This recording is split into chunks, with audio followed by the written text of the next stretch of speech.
새로운 이스라엘의 왕, 단순히 예수님과 하나님이 생각했던 그런 왕이 아니고 목적하신 그런 인류의 어떤 구원사, 구속사적 관점에서의 왕이 아니고 인간들이 살 때에 먹고 사는 걸 해결해 줄 수 있는, 그 당시 이스라엘이 로마의 식민 통치 아래 있었기 때문에 자기 나라가 겪고 있는 이 어려움을 해결해 줄 수 있는 그런 능력 있는 왕으로 주님이 오실 줄 알았는데, 예수님이 막상 십자가에서 죽고 나니까, 그리고 그 예수님을 따랐던 제자들을, 그 성난 군중들이 예수님처럼 십자가에 못 박으려고 찾고 있으니까 제자들이요 다 도망을 갔어요.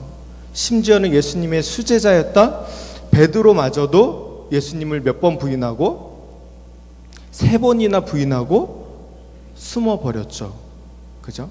그래서 숨어가지고 집 밖으로 나가지도 않았어요. 성경에 보니까 문을 걸어 잠그고 들킬까봐 문을 걸어 잠그고 숨어있는 그 제자들에게 예수님이 나타나세요.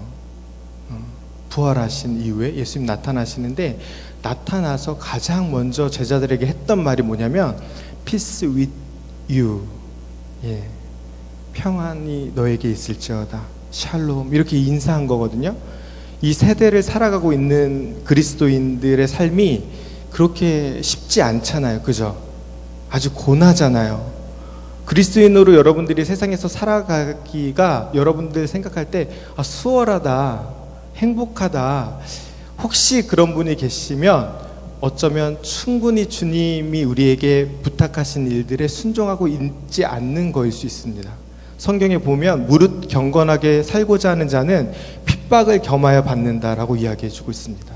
그래서 우리가 정말 참 그리스도인으로 이 세상에서 살려고 하면요 너무 고돼요. 그러면 교회에 올 때쯤 되면 여러분들이 정말 고돼 있어야 돼요. 영적 전쟁 중에 여러분들이 치열하게 이 자리에 와서 정말 이 자리를 통해서 내가 회복하지 않고 내가 이 자리에서 주님을 만나지 않으면 또 한 주를 내가 어떻게 살아갈 수 있지? 이런 영적 고됨이 여러분들에게 좀 있어야 돼요. 그런 영적 고됨을 가지고 있는 우리 같은 세대를 살아가고 있는 우리 청년들에게 서로가 서로에게 그렇게 격려해 주는 거예요. 주님이 우리에게, 제자들에게 이야기했던 것처럼 너에게 평화가 있을지어다, 너에게 평안이 있을지어다. 주님이 우리에게 주시는 평안은 세상이 주는 평안과 같지 않다고 이야기해 주고 있습니다. 그 주님의 평안이 너에게 있을지어다. 우리가 서로 그렇게 축복하고 위로하고 또 말씀을 통해서, 예배를 통해서 회복하고, 우리가 한 주간 그렇게 살아간다면 우리가 고난 신앙생활이라 할지라도 여러분들이 세상 가운데 넉넉히 승리하며 살아갈 수 있는 여러분들 될 줄 믿습니다.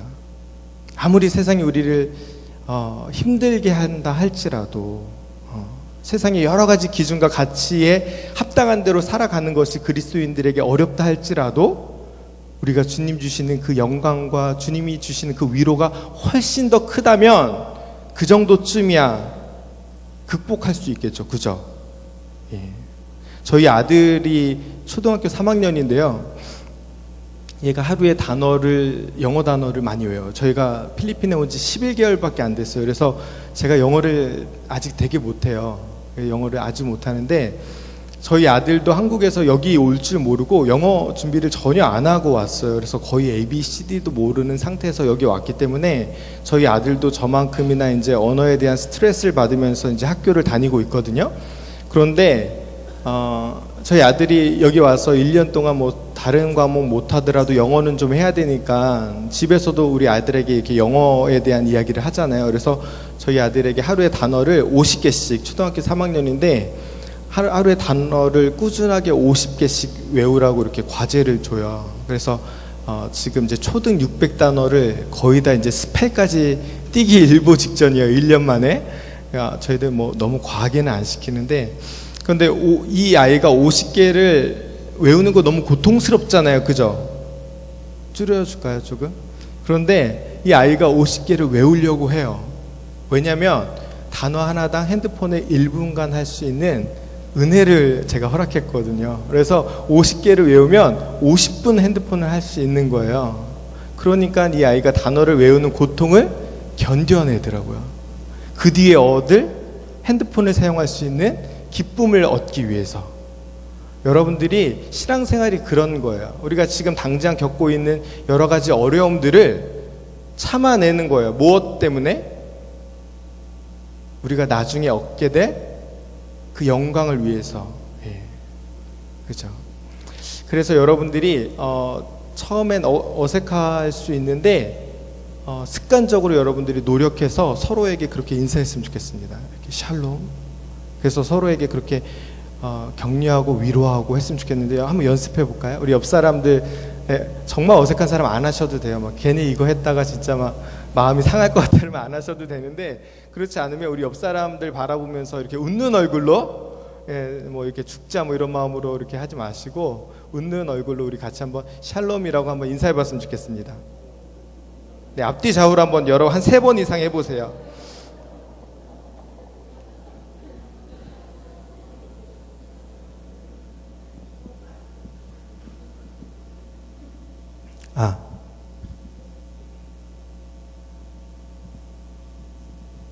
네, 정말 샬롬입니다. 네, 올해 2017년 우리 마닐라 새생명교회 표인데 오른쪽에 있죠? 같이 한번 읽어볼까요? 시작. 네, 사랑으로 교회와 세상을 섬기는 교회. 네, 우리가 그렇게 해야 됩니다. 사랑으로 교회와 세상을 섬겨야 됩니다. 그래서 믿는 사람들끼리 서로 사랑하고, 우리가 그리스도인들이 요즘 세상에서 참 많이 욕을 먹는데, 사실은 세상이 우리를 힘들게 해야 되는데 요즘 그리스도인들이 세상을 많이 힘들게 하죠. 그죠? 그래서 욕을 많이 먹어요. 그런데 올해 우리 교회 표어가요, 사랑으로 세상을 섬기는 교회. 여러분들이 살고 있는 여러분들이 생활하고 있는 바운드리, 가정, 교회, 학교, 또 직장, 여러분들을 통해서 그 사람들이 좀 위로를 받고, 여러분들이 주님으로부터 위로를 받는 것처럼 그들이 위로를 받을 수 있도록 여러분들이 올 한 해 정말 사랑으로 세상을 섬겼으면 좋겠다, 이런 마음이 좀 있습니다. 그래서 오늘은 우리가 드리는 첫 예배이기 때문에 우리 2017년 마닐라 새생명교회 터치 청년부가 함께 붙잡고 갈 교회의 표어가 이렇게 있는데, 우리 마닐라 새생명교회 터치 청년부의 표어를 여러분들과 함께 좀 나누려고 해요. 그런데 사실은 목사님, 제가 여러분들 알다시피 갑자기 이제 부임을 1, 2주 안에 갑자기 이렇게 부임을 받게 돼가지고 목사님하고 이렇게 충분한 어떤 커뮤니케이션들을 못 나눴어요. 교회 방향성, 이제 내년 사역에 대한 방향성. 그냥 목사님은 청년부를 이렇게 잘 알아서 이끌어 가주시면 되겠다, 이렇게 말씀을 해주셔가지고 목사님하고 충분히 어떤 소통 이런 건 없었는데, 나중에 깜짝 놀랐는데 저희 임원들하고 이렇게 임원 회의를 하면서 결정한 저희들이 내년 사역에 대한 표어가 이 말씀하고 똑같은 거예요.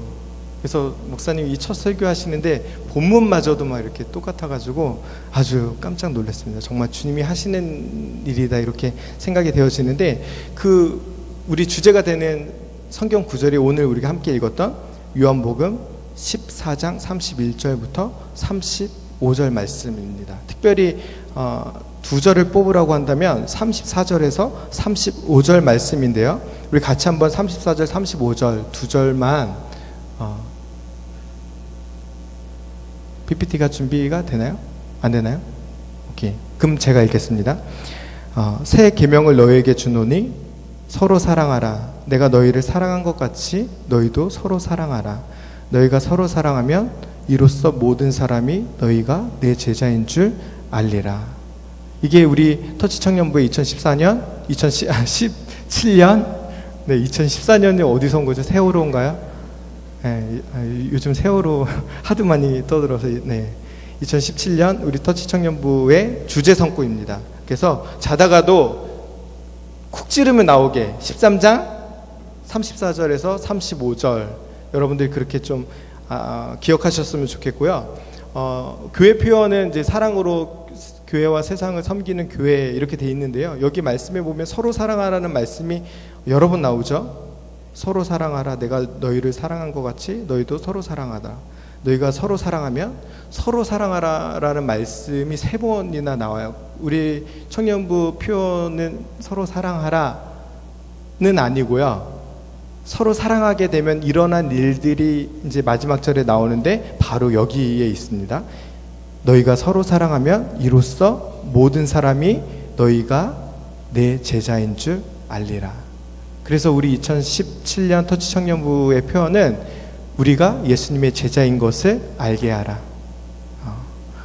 여러분들이 예수님의 제자인 것을 다른 사람들이, 믿지 않는 다른 사람들이, 교회 바깥의 다른 사람들이, 또 이 자리에서는 우리 오늘 방문해 주신 우리 많이 천안 나사렛 교회 우리 학생들이 교회에 처음 방문해서 여러분들을 보았을 때 지금은 이제 시작이니까 안 그럴 수 있어요. 근데 올 한 해가 이렇게 마치고 나면 우리 교회 청년부들의 얼굴에서 이곳을 방문하는 사람들이 봤을 때 얘들은 정말 다르다. 한국교회 청년들과 다르다. 다른 어떤 교회 청년들과 좀 다른 것 같다. 세상의 사람들과는 뭔가 조금 이 사람들이 구별된 것 같다. 그런 것들을 미묘하게 느끼면서 이 사람들이 예수님의 참 제자일까? 예수님의 제자의 모습이 이런 걸까? 이런 향기를 우리가 다른 누군가에게 줄 수 있는 청년부가 되었으면 좋겠습니다. 여러분 그렇게 되길 원하십니까? 올 한 해 우리 임원들과 셀장들과 또 부족하지만 우리 저와 또 몇몇 우리 함께 돕는 분들의 그 입금 이 리드를 여러분들이 잘 따라와 주시면 우리 2017년 터치 청년부가 올 한 해 정리하면서 정말 우리가 예수님의 제자이다라고 당당하게 좀 이야기할 수 있는 터치 청년부가 되었으면 좋겠다, 이런 생각이 되었습니다. 그런데 예수님이요, 그런데 너희가 다른 사람들 보기에 내 제자인 것처럼 보이게 하려면 이렇게 해야 된다라고 하시는 그 말씀이 조금 사실은 놀랍죠. 그죠? 너희가 전도를 많이 하면 너희가 내 제자인 줄 알리라, 이렇게 이야기하시는 게 조금 더 맞지 않을까, 이런 생각도 좀 해봐요. 너희가 봉사를 많이 하면 세상이 너희가 내 제자인 줄 알겠다, 이런 생각도 해보지 않겠어요? 그죠? 그런데 예수님이 제자들에게 이야기하는 건요, 너희가 서로 사랑하면, 좀 희한해요. 그죠? 너희가 서로 사랑하면, 봉사도 아니고 전도도 아니고 선교도 아니고 다른 그 어떤 신앙적 행위도 아니고 뭐하면? 너희가 서로 사랑하면 세상의 다른 사람들이 너희가 내 제자인 줄 알 거야, 이렇게 이야기하는 거예요. 여러분 2017년 여러분들이 주님의 제자인 것처럼 세상에 드러나기 위해서 다른 것들 여러 가지 많이 할 것들이 있는데 그 중에 가장 서로 사랑하시기를 간절히 축원합니다. 이 말씀이 왜 중요한지 같이 한번 이제 좀 볼 텐데요. 31절 말씀, 한국 성경으로 띄어지나요? 31절 한번 같이 읽겠습니다. 시작.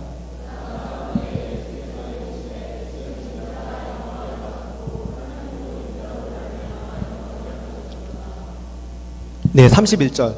그가 나간 후에, 여기서 그가 누구일까요? 그가 누구일까요? 그가 나간 후에. 여러분 성경을 읽을 때 뭐가 중요한지 사실은 우리가 잘 모르죠. 그죠? 성경이 여러분 어렵나요? 쉽나요? 성경이 쉽다. 자기 성경이 쉽다. 한 명. 한 명 들었어, 한 명. 성경이 쉽다. 안 드는 거 없어요. 안 드는 거 없어요. 성경이 어렵다. 네. 안 든 거 뭐지? 쉬운 부분도 있고 어려운 부분도 있고 지혜롭습니다. 네. 성경이 대부분 어렵다 이렇게 손을 들었는데 제가 신앙생활 해보니까, 제가 신앙생활 시작한 지가 아직 20년이 채 안 됐어요. 제가 올해 나이가 어려서가 아니라 나이는 조금 먹을 대로 먹었는데 딱 보기에 나이를 먹을 만큼 먹었잖아요. 그죠? 지금 몇 살처럼 보여요? 속으로만 대답해 보세요. 크게 대답하면 크게 대답하면 상처받을 수 있으니까. 네. 제가 나이를 먹을 만큼 먹었는데 신앙생활을 시작한 지는 얼마 되지 않았어요. 아마 여러분들보다 조금 됐을지도 몰라요. 여기 모태신앙들이 많을 수 있을 거다 이런 생각이 되는데 제가 신앙생활을 시작한 지가 이제 20년 된 것 같아요. 20년. 교회를 다니기 시작한 지가. 그런데 예수님을 진짜 믿기 시작한 지는 17년 됐어요. 17년. 신앙생활 시작한 지 얼마 안 됐죠. 제가 대학교 1학년 때 예수님을 인격적으로 만났어요. 나중에 이제 기회가 되면 뭐 할 얘기가 있겠는데, 그래서 신앙생활 시작한 지 17년밖에 안 됐습니다. 여러분들 신앙생활 시작한 지 얼마 됐어요? 모태신앙이면 뭐 어떤 분은 제가 이렇게 명단을 쭉 보니까 어떤 분은 한 30년 되신 분도 있겠더라고요. 모태신앙이면 아무리 안 됐어도 대학생이다 그러면 20년은 됐겠죠. 모태신앙이라면 그러면 저나 여러분이나 사실은 신앙적 연륜 차이는 얼마 안 나요. 이 중에 저보다 선배가 있을 수도 있어요. 이따가 나가실 때 저보다 신앙의 선배이시면 이렇게 얘기해 주세요. 제가 깍듯하게 모시도록 하겠습니다. 나 20년 됐어 이렇게 딱 이야기해 주시고 가시면 제가 선배인 줄 알고 잘 모셔드릴게요. 근데 제가 신앙생활을 그렇게 짧게 했는데, 제가 신앙생활을 시작하고 예수님을 인격적으로 만나고 5년 뒤에 그렇죠. 아니다, 5년이 아니군요. 9년 뒤에 신앙생활을 시작하고 9년 뒤에 설교를 시작하게 돼요. 설교를 메시지를 시작하게 되거든요. 제가 사역자가 돼가지고. 그러니까 신앙생활을 한 지 9년 만에 설교를 시작할 수 있을 정도로 성경이 안 어려워요. 그 당시 제가 신학도 안 했어요. 대학교 졸업하자마자요. 4학년 졸업하자마자. 그런데 제가 보니까 성경이 사실은 생각보다 안 어려워요. 그런데 저도 여러분들처럼 성경이 어렵다고 생각했어요. 왜냐면 성경을 쉽게 가르쳐 주신 분들이 많이 없었거든요. 저는 제가 장점이 하나 있다면 성경을 조금 쉽게 가르쳐주는 은사가 좀 있어요. 단점이 좀 있다면 말이 느려서 설교를 되게 오래 해요. 그래가지고 여러분들이 제 장점을 위해서 제 단점은 이해해 주시기 바랍니다. 아셨죠? 네, 이해해 주세요. 제 충청도 사람이라 말이 되게 느려요. 제가 한 번은 제 친구한테 전화를 했는데 친구가 없더라고요. 동생이 전화를 받았어요. 그래서 누구누구 있어요? 했더니 없다고. 근데 제가 누군지 안 가르쳐 줬거든요, 그 동생한테. 근데 그 다음날 친구가 저한테 전화 온 걸 알았어요. 내가 전화한 거 어떻게 알았으니까 내 동생이 말레리안 오빠한테 전화 왔다고 그러던데? 제가 그나마 말이 빨라진 거예요. 설교를 이렇게 하다 보면서. 원래 말이 진짜 느렸어요. 근데 어쨌든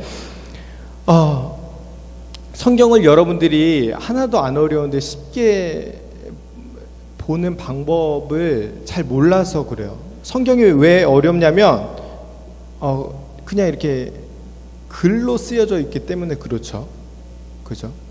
근데 이 글 속에 때로는 이 글보다는 도표였으면 더 좋았을 부분도 있고, 때로는 지도가 좀 포함되어 있었으면 좋았을 부분도 있고, 때로는 감정을 느낄 수가 없어서 이 감정을 느낄 수 있는 이모티콘을 좀 성경에 넣어놨으면 좋겠다, 이런 생각이 좀 있어요. 그래서 제가 나중에 혹시나 그런 기회가 있으면 성경에 이모티콘을 삽입해가지고 신세대 성경을 좀 만들어야 되겠다.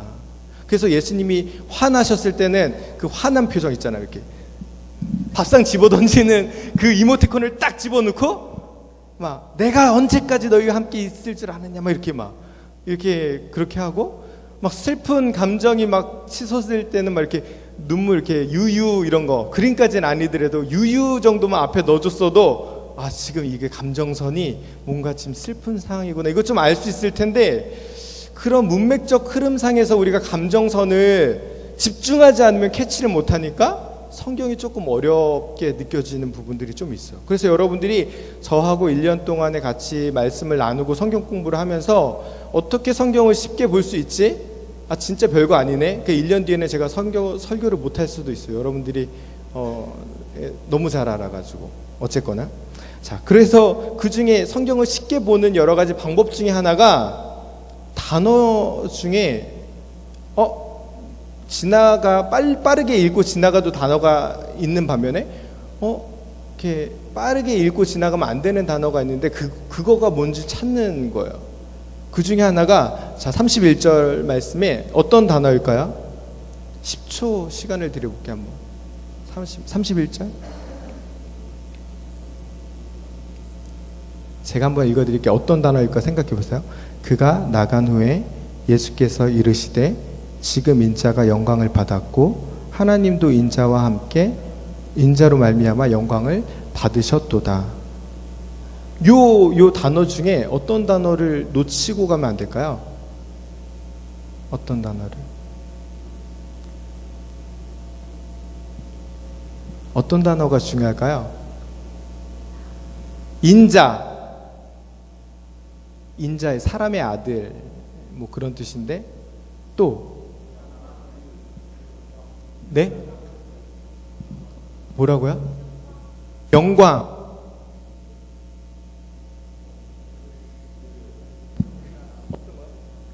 그가 지금 되게 많은데 단어가 많은데 어떤 단어를 놓치면 안 되지? 예. 여기서 중요한 건요, 다 중요한데 제일 중요하다고 제가 보는 건 그가 나간 후에예요. 그가 나간 후에. 근데 여러분 성경을 지금까지 읽어보면서 이런 성경 구절을 만났을 때 그가 나간 후에가 중요하다고 생각해 보신 적 있어요? 없죠? 근데 왜 중요할까요? 그가 나간 후에? 그가 누구예요? 그가? 여기서 말하는 그는 가룟 유다예요. 예수님을 판 가룟 유다. 예수님이 이제 십자가 지시기 전날 밤에 제자들과 최후의 만찬을 하는데 너희 중에 한 사람이 날 팔 거다 이렇게 이야기했어요. 그랬더니 누가 예수님을 팝니까? 내가 떡을 떼서 건네주는 자가 날 팔 거다. 그래서 떡을 떼어가지고 가룟 유다에게 줍니다. 그런데 가룟 유다가 그 떡을 받자마자 나가버려요. 그가 나간 후에. 그 얘기는 뭐예요? 가룟 유다가 생각을 고쳐 먹은 거예요. 아, 예수님 따라다녀 봐야 이 실리가 없겠구나. 예수님 팔아가지고 돈이라도 좀 챙기자. 그래서 그가 나간 후에, 이 말은 뭐냐면 예수님을 가룟 유다가 팔로 간 후에 이제는 어떤 상황이 전개될지 아시겠죠?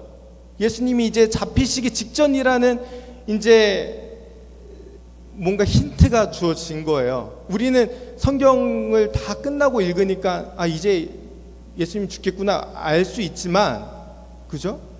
그 당시 이 제자들은 가룟 유다가 딱 나가는 상황을 보고 밀고하러 가는구나. 이제 그때 눈치를 채지 않았겠어요? 예수님도 가룟 유다가 나가는 걸 보고 이제 때가 됐구나. 내가 십자가를 져야겠구나. 이걸 알게 된 거 아니겠어요? 그죠? 자, 그가 나간 후에 예수께서 이르시되 뭐라고 말씀하십니까? 지금 인자가 영광을 받았고 하나님도 인자로 말미암아 영광을 받으셨도다. 근데 사실은 한국말로 읽으면 그렇게 감흥이 없어요. 그래서 여러분들이 그 말씀을 여러분들이 스스로 성경 공부를 하거나 큐티를 해도 말씀을 잘 이해하려면 한국어 성경보다는 영어 성경을 조금 많이 보셔야 돼요. 볼 수만 있으면 헬라어, 히브리어 뭐 이렇게 보면 좋지만 거기까지는 안 가셔도 돼요. 거기까지. 영어 성경으로만 봐도 여러분들이 성경을 이해하는데 정말 도움이 많이 될 텐데, 우리 영어 공부하러 왔으니까, 그죠? 우리 영어 성경 한번 띄워주세요. 31절 이게 영어 성경이거든요. 같이 한번 읽겠습니다. 시작.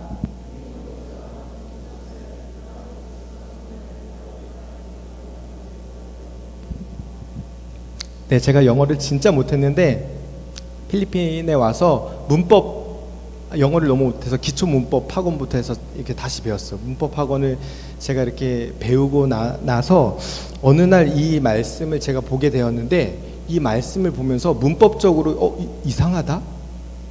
그런 걸 좀 깨달았어요. 여러분 혹시 문법적으로 좀 이상해 보이는 단어가 좀 있나요? 부분이 있나요? 이 문장이? 요거 안에 있는 거서, 지저스 스테드 다음에 있는 문장부터 봐서 여러분 문법적으로 어때요?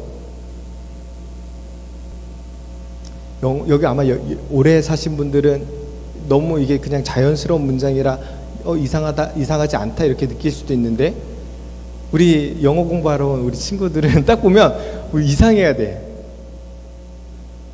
뭐가 이상하죠? 이 문장이 이상하나요? 뭐가 이상해요? 뭔가 발견한 것 같은데. 네? 뭐가 이상하죠, 문장이? 사실은 이상하진 않아요. 근데 저처럼 영어를 못하는 사람이 볼 때는 이상해요. 왜?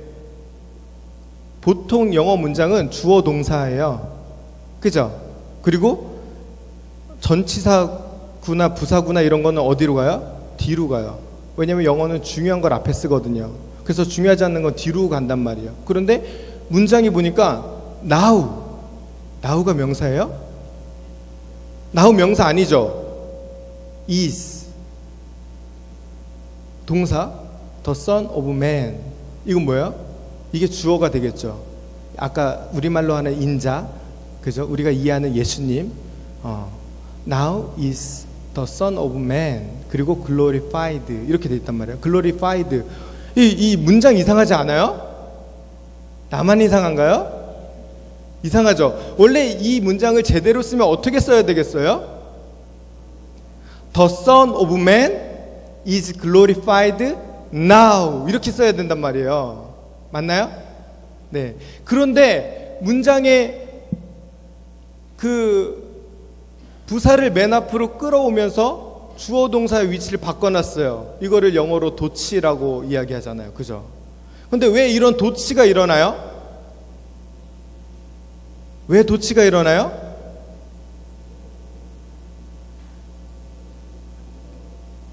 강조하려고. 원래는 문장의 맨 뒤에는 중요하지 않은 게 와야 돼. 그래서 사실은 나오는 중요한 얘기가 아니라 맨 뒤에 있어야 돼요. 그런데 이 원어를 영어로 번역한 분이 now가 너무 중요해가지고 앞으로 가져온 거예요. 우리말도 그렇게 돼 있어요. 사실은 우리말도 지금 인자가 영광을 받았고. 그런데 그냥 읽을 땐 몰랐는데 제가 영어 문법을 공부를 하면서 왜 맨 뒤에 있어야 되는 now가 맨 앞으로 왔지? 이렇게 보면서 이 now가 되게 뭔가 중요한 의미를 하고 있구나 이런 걸 알게 됐어요. 원래 문장은 the son of man is glorified now. 그런데 now is the son of man glorified 이렇게 돼 있단 말이에요. 지금이 왜 중요할까? 근데 이게 예수님이 이야기하시는 거예요. 저자가 얘기하는 게 아니라 예수님이 지금이 너무너무 중요하다는 걸 강조하고 싶어서 이렇게 이야기하시는 거예요. 예수님 입장에서 왜 지금이 중요할까요? 가룟 유다가 나간 지금이 왜 예수님 입장에서 중요할까요? 아까도 이야기했지만 가룟 유다가 나갔다는 건 뭘 상징하기 때문에 그렇습니까? 자기가 죽을 거라는 걸 상징하고 있기 때문에 그래요. 암시하고 있기 때문에 그래요. 사람들은 자기의 죽음을 예고할 수 없죠. 사람은 자기가 언제 죽을지 알 수가 없습니다. 태어나는 건 순서가 있지만 죽는 건 순서가 없습니다. 여러분 언제 죽으실 줄 알아요? 모르죠. 근데 80 이상은 살 것 같죠? 저도 그래요. 앞으로 50년은 더 살 것 같은데 그런데 누구도 장담할 수가 없죠. 그런데 예수님은 자기가 언제 죽을지를 알고 계셨어요. 33년의 짧은 인생을 사시고 모든 사람의 죄를 위하여 대속물로 십자가에서 죽으실 것을 알고 계셨어요.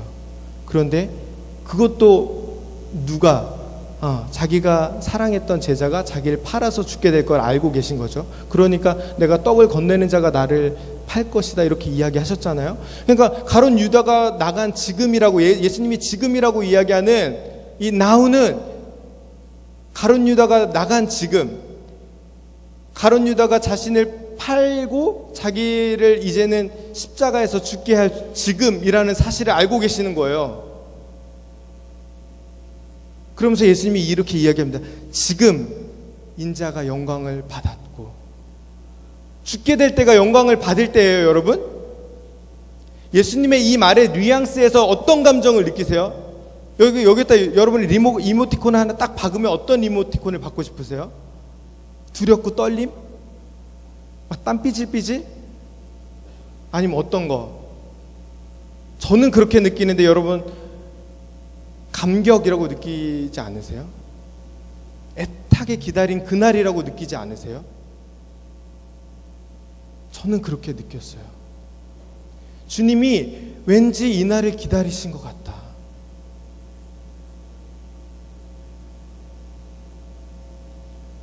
여러분 죽는 날을 기다릴 수가 있어요?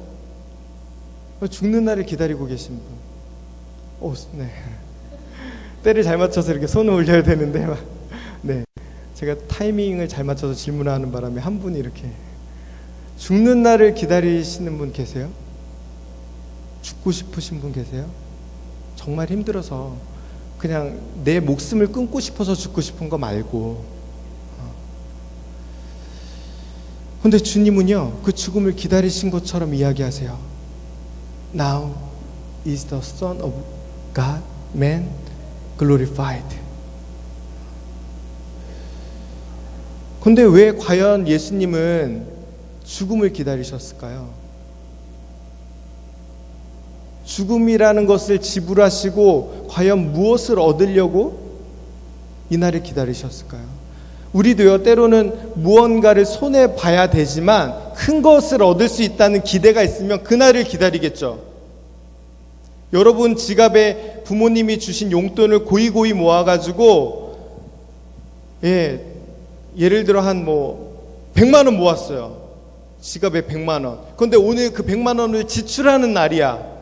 마음이 막 아프겠죠 막. 그런데 그 100만 원을 지출해서 여러분들이 우리 자매들 같은 경우는 프라다 명품백을 하나 산다고 생각해 보세요.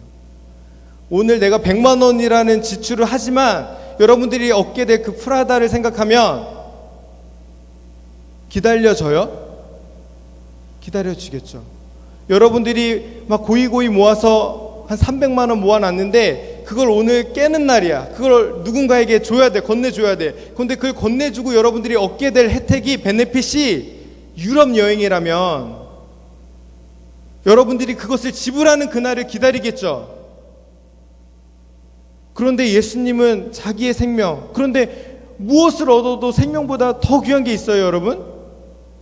여러분들에게 무엇을 제공한다고 하면 여러분 생명을 내어주시겠습니까?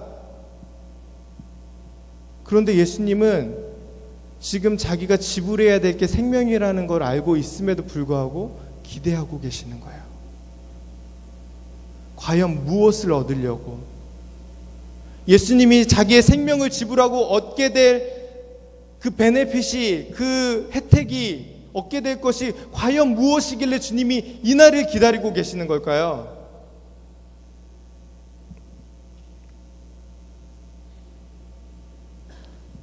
바로 여러분입니다.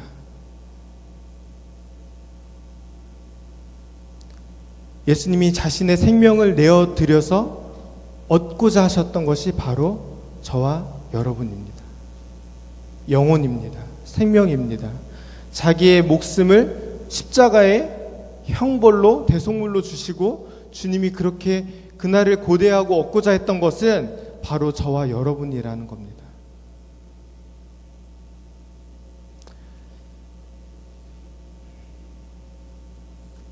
여러분은 예수님의 피로 산 결과물이에요.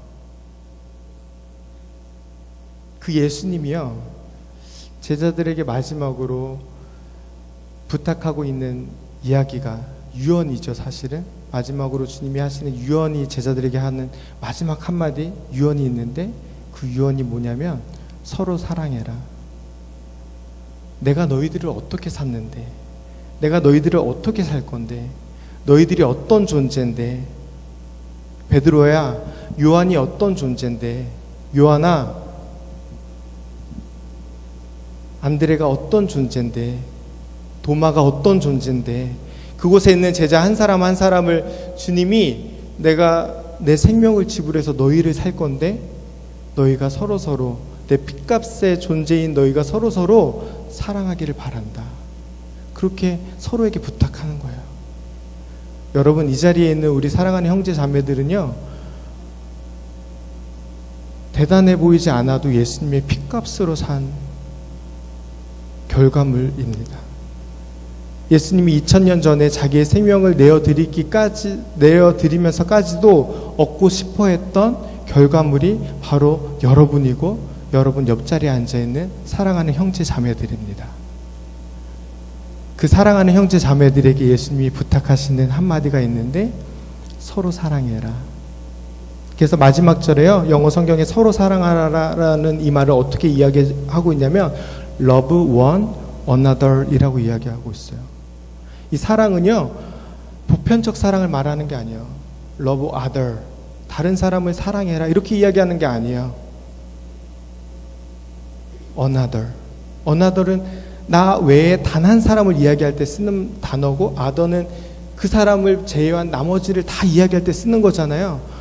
너희 안에 사랑이라는 단어가 그냥 보편적인, 그냥 난 청년부를 사랑해, 마닐라 새생명교회를 사랑해, 그냥 나는 뭐 사람들을 사랑해, 뭐 그냥 어떤 대상 없이 그냥 내 감정만 이렇게 표현하면 되는 그런 사랑을 이야기하는 것이 아니라, 어떤 한 사람을 콕 집어서 우리가 여러 다수가 있지만 한 사람에게 1대1로 주는 것 같은 집중과 관심 있는 사랑을 서로에게 하라고 이야기하는 거예요. 그렇게 너희가 서로 사랑하면 세상이 너희가 내 제자인 줄 알게 될 거다. 저는 2017년 우리 마닐라 새생명교회 청년들이, 그리고 이 자리에 우리 함께 예배하는 우리 천안 나사렛 대학교 우리 학생들이 예수님의 그 가르침대로 교회와 세상을 많은 다수의 한 사람처럼이 아니라 나 외에 존재하는 유일한 한 사람인 것처럼 사랑하시는 여러분들 되었으면 좋겠습니다. 그래서 여러분들, 우리 교회가, 우리 청년부가 그렇게 2017년 소문났으면 좋겠어요. 마닐라 새생명교회 오면 뭐가 좋대더라, 여러 가지 이야기할 수 있잖아요. 그죠? 교회가 뭐 좋대더라, 뭐 밥이 맛있대더라, 뭐 이쁜 자매들이 많대더라, 뭐 잘생긴 전도사님이 있대더라, 이런 소문 말고 우리 마닐라 새생명교회 소문이 났으면 좋겠는데 사랑이 있대더라, 사랑이 넘친다더라, 그런 소문이 우리 마닐라 새생명교회, 그리고 우리 천안 나사렛 대학교 우리 학생들 안에 그런 소문이 나는 저희가 되었으면 좋겠습니다.